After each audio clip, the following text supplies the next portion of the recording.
So just in layman's terms, what is the Uniform Code of Military Justice, the UCMJ? So when the Army was started, we just had the 250th birthday, which I'm very proud of.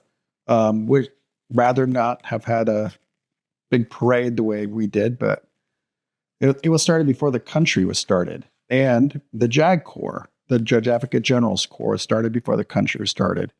And we had back then what were called Articles of War.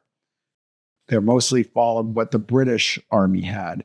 And that kind of it was the regulations for what soldiers could and should or should not do.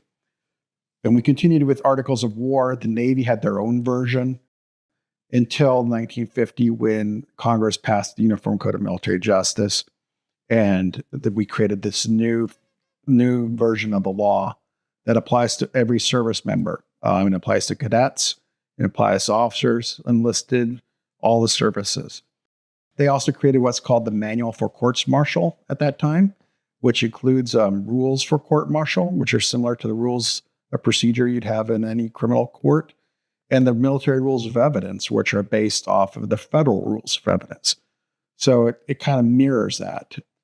But within the UCMJ, there's different levels of courts: summary court, special court martial, which is basically a misdemeanor court, and then general courts martial are the felony level courts.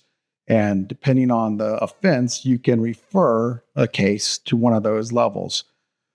And so we don't have felonies, we just have a felony court.